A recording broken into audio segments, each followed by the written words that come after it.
Jemaat GKI Layur dan Bajem Grand Wisata, Sapaan Gembala pada hari ini, saya mau membacakannya dari Injil Lukas pasal yang kelima, ayat 1-11. Demikian bunyinya. Pada suatu kali, Yesus berdiri di pantai Danau Genesaret. Sedang orang banyak mengerumuni dia, hendak mendengarkan firman Allah. Ia melihat dua perahu di tepi pantai. Nelayan-nelayannya telah turun dan sedang membasuh jalannya. Ia naik ke dalam salah satu perahu itu, yaitu perahu Simon, dan menyuruh dia supaya menolakkan perahunya sedikit jauh dari pantai. Lalu ia duduk dan mengajar orang banyak dari atas perahu. Setelah selesai berbicara, ia berkata kepada Simon, "Bertolaklah ke tempat yang dalam, dan tebarkanlah jalamu untuk menangkap ikan." Simon menjawab, "Guru, telah sepanjang malam kami bekerja keras dan tidak menangkap apa-apa. Tetapi karena engkau menyuruhnya, aku akan menebarkan jala juga." Dan setelah mereka melakukannya, mereka menangkap sejumlah besar ikan, sehingga jala mereka mulai koyak. Lalu mereka memberi isyarat kepada teman-temannya di perahu yang lain supaya mereka datang membantunya. Dan mereka itu datang.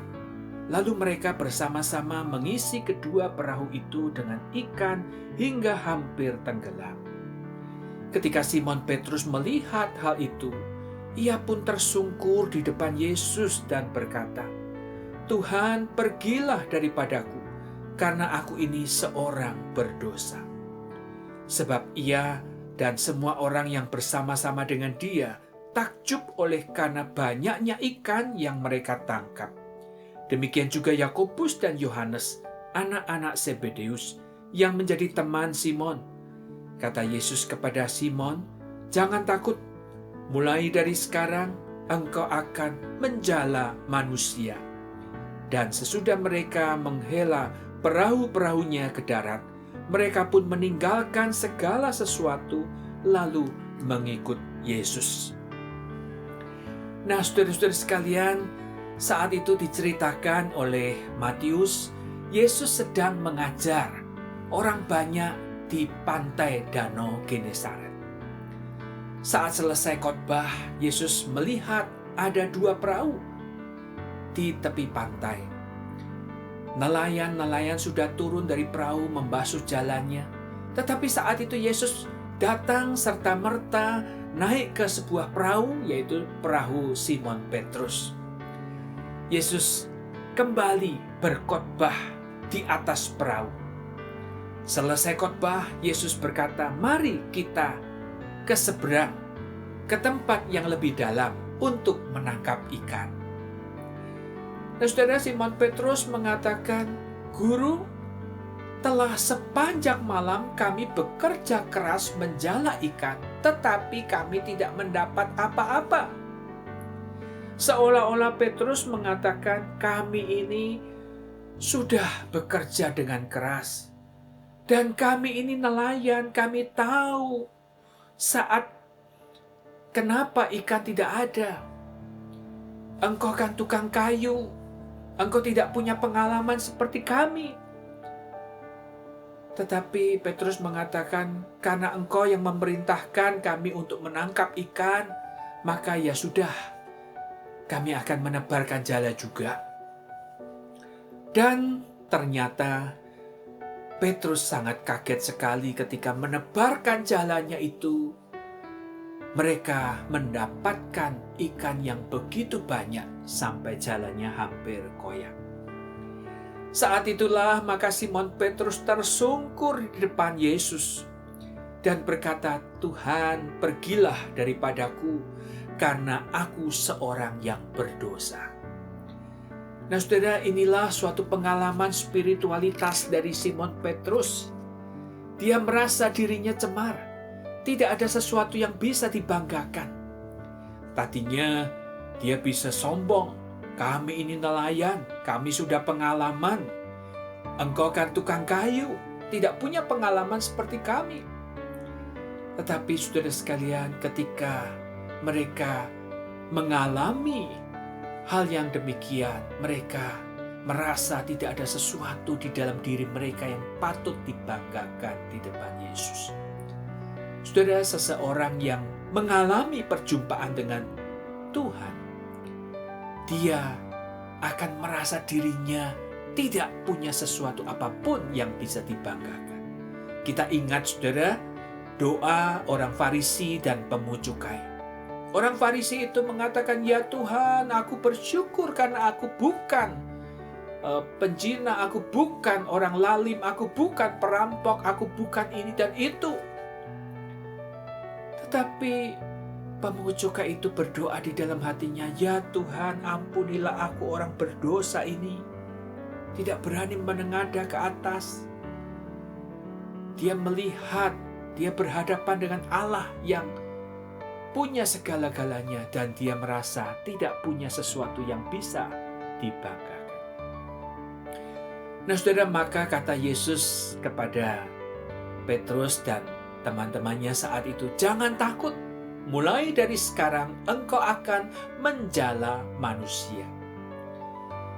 Saudara, firman Tuhan mengatakan dalam ayat 11, sesudah mereka menghela perahu-perahunya ke darat, mereka pun meninggalkan segala sesuatu dan mengikut Yesus. Mereka meninggalkan apa, saudara? Segala sesuatu itu, meninggalkan pekerjaannya sebagai nelayan. Yakobus dan Yohanes dikatakan meninggalkan ayahnya, artinya meninggalkan keluarganya, kemapanannya, dan mengikut Yesus.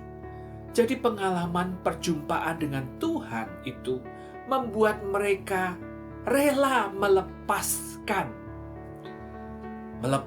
sumber income-nya, pekerjaannya sebagai nelayan, keluarganya.